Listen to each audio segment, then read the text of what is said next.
Hello दोस्तों, मैं चंद्रभान चंद्र blog में आपका स्वागत करता हूं और इस समय मैं केतु धाम में हूं। केतु धाम में मैया जी के तट पर ही थोड़ा हट करके ये दो आश्रम हैं, तो इस सामने वाले आश्रम में मैं रुका हुआ था। जिस आश्रम में हम आज रुके थे वहां देखिए ये शिव जी भगवान, सामने मैया जी और यहाँ हनुमान जी का भी मंदिर है, तो उनके अभी ये पटबंध हैं। और ये आश्रम था जिसमें हम रुके हुए थे और ये हॉल है जिस हॉल में हम रुके हुए थे। हमारा यहाँ आसन लगा हुआ था।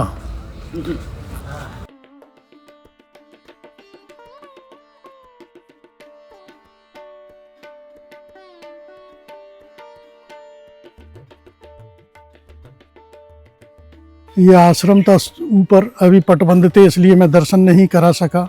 सिर्फ एक बाहर मंदिर था, उसके मैंने आपको दर्शन करा दिए, भोले शंकर जी के और मैया जी के।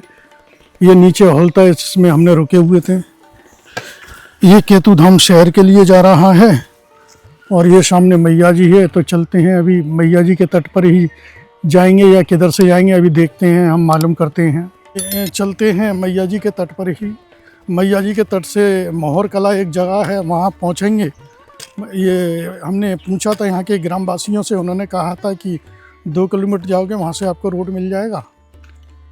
तो मैया जी के तट पर ही है वो रोड। जैसे कल हम आए थे, कल परसों 2 दिन से हमने ये मैया जी के तट, इधर से ही हमें अभी 2 किलोमीटर चलना है। सुबह सुबह मैया जी के तट पर आ गए हैं।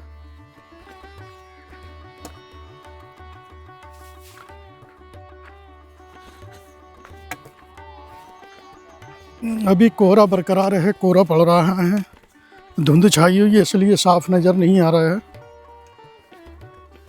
तो आ गए हम मैया जी के तट के किनारे।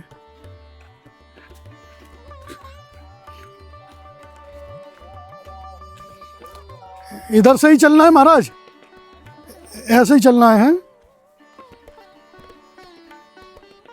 दोस्तों देखिए, आज क्या है कि सर्दी तो बरकरार है, लेकिन आज सूरज जो है अपने सुबह जल्दी निकल रहा है, तो इसका मतलब है आज मौसम साफ रहेगा। ये देखिए अभी सवा सात बज रहे हैं, लेकिन सूरज आज बहुत जल्दी निकल आया है। निकल तो पहले भी आया था लेकिन दिखाई नहीं देता था बादलों की वजह से।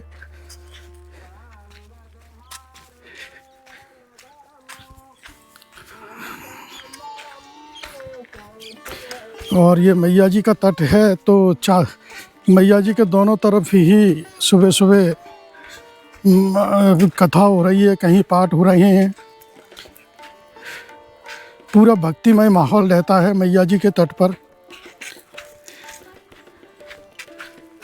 लेकिन यहाँ के स्थानीय लोग तो गंदगी करते हैं, शौच वगैरह करने के लिए यहीं पर तट के किनारे पे ही आते हैं, तो इसलिए बहुत स्मेल आ रहा है। देखिए हमें सामने दिखाई दे रही है बागमती नदी। तो ये नदी का जल स्तर बस देखो यहाँ पर आकर के ख़त्म हो गया, और इससे आकर के जाके अगर देखते हैं तो बागमती नदी पूरी तरह से उसमें जल है। नदी को पार करके पानी में होकर के ही निकलना पड़ता।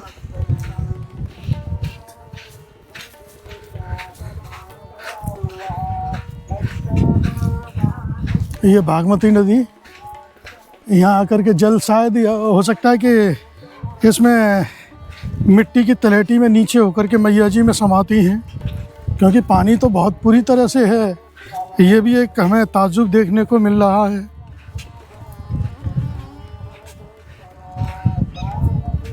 और आगे बतलाया गया है दूधी नदी है, उसका संगम स्थल है। ये बागमती नदी, और बागमती नदी आकर के यहाँ से आकर के इसमें जल नहीं है। हम बगैर ऊपर रेती से ही निकल के आए हैं। हो सकता है नीचे से रेती में से होकर के पानी मैया तक जा रहा हो इसका। अभी हम चल रहे थे रेती पे, तो रेती में चला नहीं जाता है, पैर घड़ते हैं। और इस तरह की देखिए, ये अगर पगडंडी आ जाती है तो इसमें चलने में आसान रहता है। हालांकि नीचे देखकर चलना पड़ता है, इधर उधर पैर ना पड़ जाए, नहीं तो गिर जाएंगे। और जो सामने जो रेती है इस रेती में चलने में परेशानी होती है।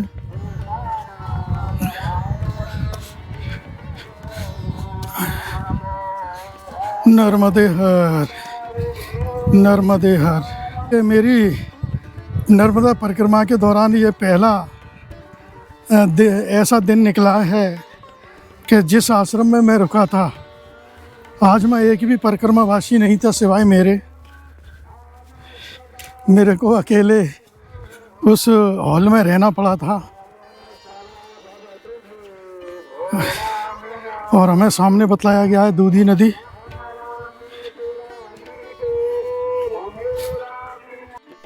और हम देखिए इधर से आ रहे थे तो अब रेती ख़त्म होने के बाद यहाँ से मैया जी का पूरा पहाड़ नज़र आता है।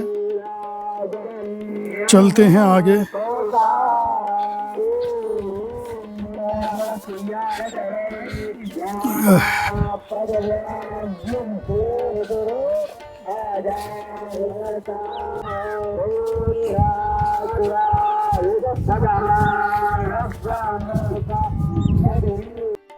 ये देखिए दोस्तों, मैया जी के दूसरी तट पर ये बड़ा घाट है। वहाँ काफ़ी रोल चौल और दुकानें वगैरह लगी हुई हैं। काफ़ी स्नान के लिए लोग आए हुए हैं जहाँ ये कथा चल रही है। तो उधर कोई बड़ा घाट है। ये इस समय हम मैया जी के तट से थोड़ा दूर आ चुके हैं। सामने ये मैया जी हैं और वहाँ से रास्ता नहीं था, तो इन खेतों के द्वारा अब हमें इन पगडंडियों के द्वारा आगे बढ़ना पड़ रहा है। तो देखते हैं ये रास्ता हमें कहाँ लेकर के चलेगा।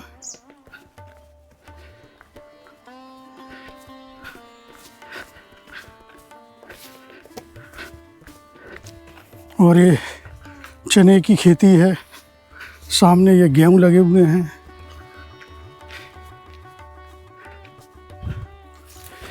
दोस्तों अभी हम केतु धाम आश्रम से चले थे तो हमें वहाँ चाय प्रसादी नहीं थी। यहाँ करके हमने चाय प्रसादी ली। और ये अब मैया जी का तट छोड़ करके हम इधर गांव वाले रास्ते से आए हैं, तो जहाँ से अब हमें रोड मिल जाएगा। और महाराज जी ने भी बतलाया है कि रोड से ही जाना। और यहाँ एक आश्रम था, ये घुंघरू वाले दादाजी। ये अन्य क्षेत्र और परिक्रमा वासियों के रुकने की भी व्यवस्था है। तो श्री राम कुटी अन्य क्षेत्र दुधी संगम टंकी के पास मोहड़ कला, तहसील उदयपुर, जिला रायसेन में आता है। तो अभी मैं आपको संगम स्थल दिखाता हूँ जहाँ दुधी नदी का संगम स्थल है।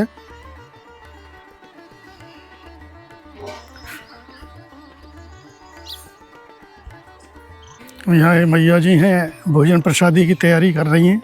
ये महाजय नर्मदे हर।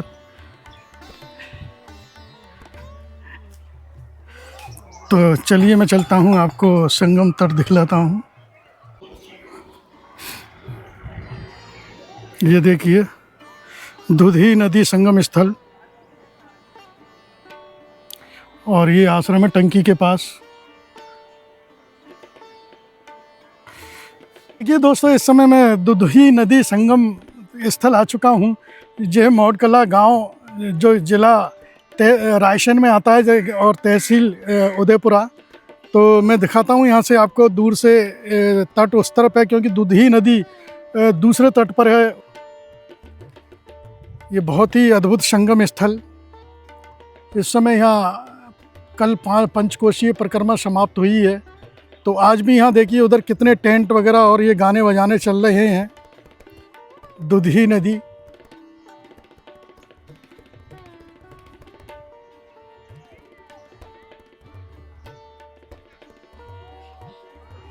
थोड़ा सूरज का रोशनी आ रहा है इसलिए थोड़ा ब्लैक आएगा।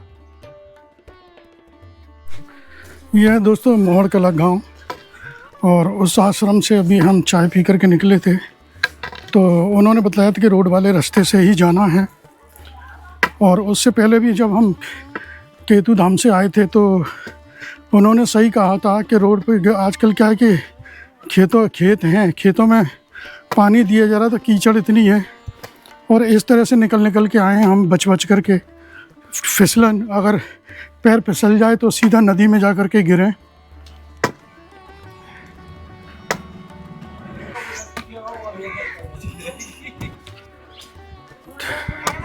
नर्मदे हर।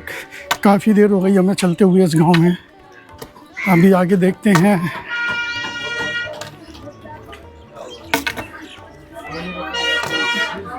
जिस आश्रम में कल मैं रुका था केतु धाम में, वहाँ भी मैं अकेला था, लेकिन परिक्रमावासी मेरे को यहाँ कोई नज़र ही नहीं आ रहा है। बस 2 परिक्रमावासी मोहड़ कला गाँव में रुके हुए थे दूधी संगम के पास में। तो मैंने उनसे भी सवाल किया था, जो महाराज हैं उसके घुंघरू वाले दादाजी। उन्होंने कहा बेटा अब ऐसा है कि परिक्रमावासी अधिकतर वाहनों से निकल रहे हैं। वो उसका कारण है कि शिवरात्रि आ रही है, तो हर किसी को अमरकंटक पहुंचने की जल्दबाजी है, तो इसलिए कुछ वाहनों का सहारा ले रहे हैं अधिकतर।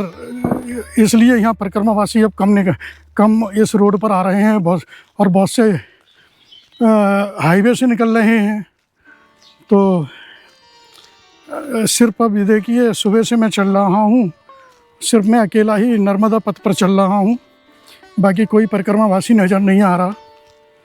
और अभी तक मैं मोहड़ कला गाँव तक आया था तट के किनारे, लेकिन वहाँ मुझे बहुत दिक्कत आई थी, क्योंकि वो गांव के लोग खेतों में पानी दे रहे हैं, खेती भी है मैया जी के तट पर, तो पूरी कीचड़ और फिसलन होती है। ऐसा लगता है कि अगर पैर फिसल गया तो गए नदी में। तो दोस्तों, अभी जो गुरुजी थे घुंघरू वाले गुरुजी, उन्होंने भी मुझसे मना किया था कि आप ऐसा है इस गांव से आकर के आपको रोड मिल जाएगा, रोड पे चलिए, तट वाले रास्ते पे मत चलिए, क्योंकि इस समय किसान लोग खेतों में पानी दे रहे हैं। बहुत सी जगह पानी भरा मिलेगा, जल भरा मिलेगा और फिसलन भरी रास्ते मिलेगी, कीचड़ मिलेगी, क्योंकि आपको डर फिसल भी सकते हो। तो इसलिए मैंने अब यहाँ से ये रोड वाला रास्ता पकड़ लिया है। दोस्तों, इस समय हम बोरास आ चुके हैं और ये बोरास गांव है। तो यहाँ से ये रोड आया, अब बोरास गांव को पार करने के बाद ये रोड आ जाता है। तो ये रोड अगर सीधे जाएंगे तो सीधा निकल जाएगा गार्डर वाला, और हमें जाना है इस तरफ। शायद इधर का मुझे नहीं मालूम है, ये रोड शायद उदयपुरा जा रहा होगा, और यहीं से थोड़ा आगे जाएंगे तो हमें सीधे हाथ पर मुड़ना है। परिक्रमा पथ पर चलते हैं।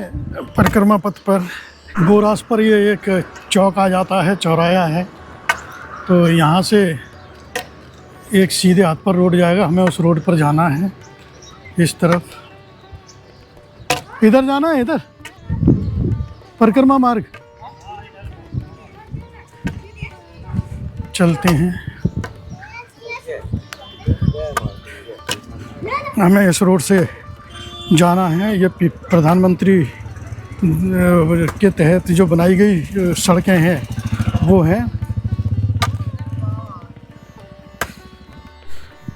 बोरास को हमने पार करने के बाद अब हम ये इस सीमेंटेड रोड पर हैं, और इससे आगे छोटे छोटे गांव तो हमें उधर भी मिलते हैं, उधर भी मिले हैं, जगह जगह आते रहते हैं, 2 किलोमीटर बाद 3 किलोमीटर बाद के गांव।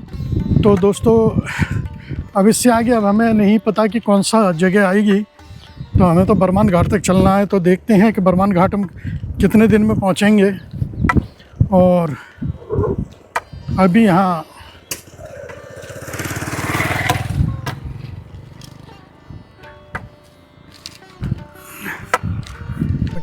थकान हो गई थी। थकान होने के बाद अब इधर जो है आश्रम भी बहुत कम मिल रहे हैं और गांव भी बड़ी दूर दूर के बाद आ रहे हैं। तो इसलिए अब हमने सुबह से कुछ बस सिर्फ एक चाय पी थी, तो हमने यहाँ बैठ कर के एक बिस्किट, पार्ले जी का बिस्किट खाया है, और देखते हैं दोपहर को कहाँ पहुँचेंगे, कहाँ हमें आश्रम मिलेगा, तो वहीं भोजन प्रसादी पाएंगे। नर्मदे हर।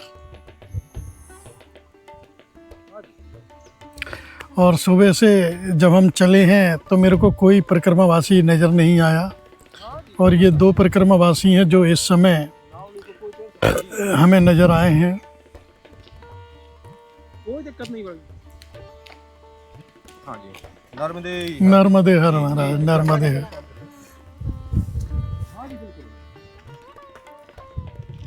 हमने इस रोड पर बैठ कर के 20-25 मिनट विश्राम किया, क्योंकि थकान हो गई थी, पैदल चल रहे हैं सुबह से। और अब चलते हैं आगे, बढ़ते हैं अंगोरा की तरफ।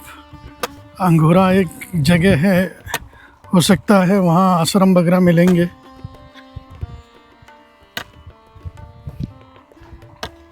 इस समय हम अंघोरा यहाँ से करीब 2.25 किलोमीटर है।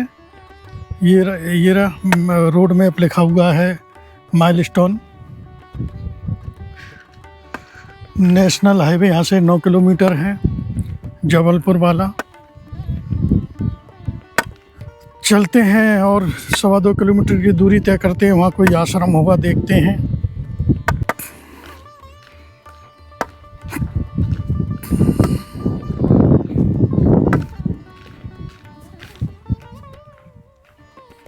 ये दोस्तों इस समय हम अनघोर गांव आ चुके हैं और यहाँ आश्रम भी है, तो चलते हैं उस आश्रम में।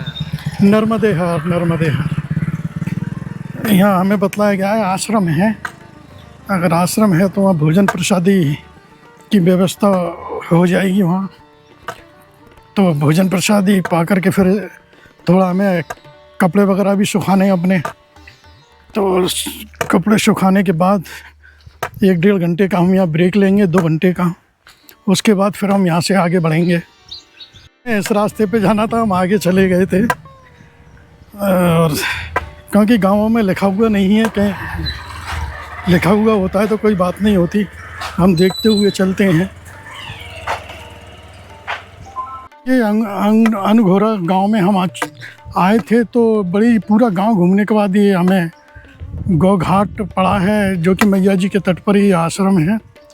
चलते हैं इस आश्रम में, थोड़ा विश्राम करेंगे।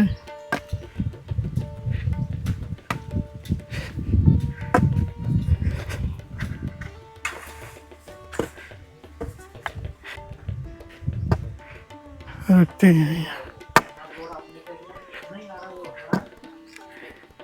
तो देखिए दोस्तों, इस समय हम अनघोरा में गौ घाट पर आ चुके हैं, और ये एक छोटा सा मैया जी के तट पर बहुत ही सुंदर घाट है।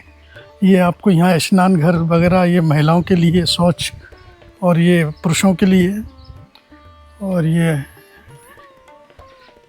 बहुत ही सुंदर ये कुटिया, बहुत सुंदर ये आश्रम है।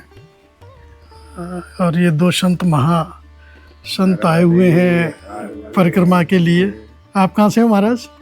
नरसिंहपुर जिला से है, खरेटी आश्रम है। अच्छा, नरसिंहपुर से, नर्मदे हर। दोस्तों अभी हम जो है अनघोर में आए हुए थे। अनघोर में एक आश्रम था। आश्रम बहुत बढ़िया था, छोटा सा था, मैया जी के तट पर, गौ घाट के नाम से, गौ घाट। तो गौ घाट आए हुए थे, वहाँ हमारी भोजन प्रसाद हुई, हमने कपड़े वपड़े भी सुखाए। करीब 1.5 घंटे करीब हम रुके, और भोजन प्रसादी करीब परिक्रमावासी और भी आ गए थे। भी करीब 6-7 परिक्रमावासी आ चुके थे, तो उनके साथ भी हमारा हो गया। हमने भोजन प्रसादी पाई, क्योंकि परिक्रमावासी कहीं नज़र ही नहीं आ रहे। देखिए इस तरफ रोड किसते गए, रोड पर सिर्फ मेरे अकेले के अलावा और कोई नहीं चल रहा। और सुबह से रोड पर मुझे बस 3 परिक्रमावासी नज़र आए थे, एक लेडी जेंट्स और एक सिंगल और चले आ रहे थे, और एक साइकिल से आ रहा था। तो देखिए दोस्तों, वास्तव में इधर से ये पतई घाट जो है काफ़ी लंबा है, और हम पतई घाट से पहले 3 किलोमीटर पहले एक गांव है, जबकि अनघोरा से भी पतई घाट 3 किलोमीटर था। तो करीब ये 3 किलोमीटर उधर ना चल करके, हाँ, नर्मदे हर हमने 8 किलोमीटर का चक्कर लगाया। 5 किलोमीटर हम कंप्लीट कर चुके हैं। अब यहाँ से आगे 3 किलोमीटर और है। चलते हैं आगे। दोस्तों इस गांव का नाम सुनकर के आप हंसेंगे। इस गांव का नाम है केकड़ा। तो है अजीब नाम।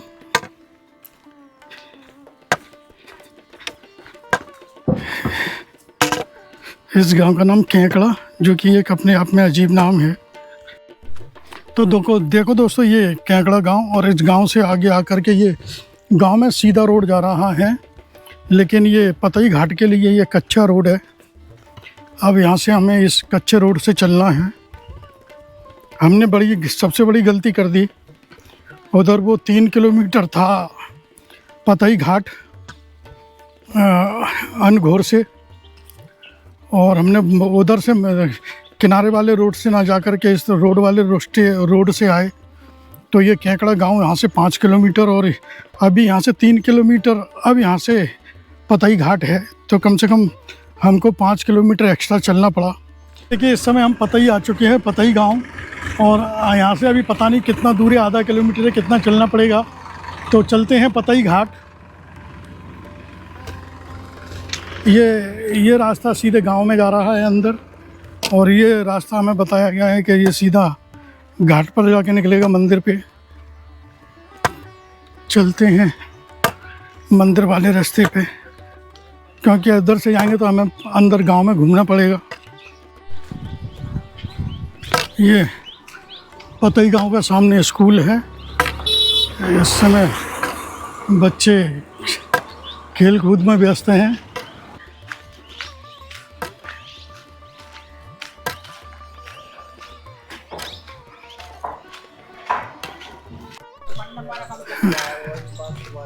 तो दोस्तों इस समय हम ये पतई गांव के आखिरी में आ चुके हैं, और ये आश्रम है, इस आश्रम में चलते हैं।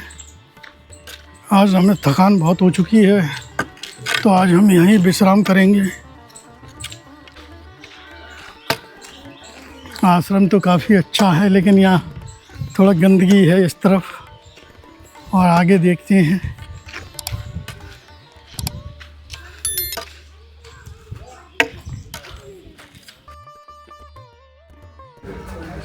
तो दोस्तों देखिए इस समय हम पतई घाट पर जो आश्रम है, जो मंदिर है, वहाँ आ चुके हैं, और आज हम यहाँ विश्राम करेंगे। तो दोस्तों अब मैं आपसे विदा लेता हूँ, मिलते हैं अगले व्लॉग में।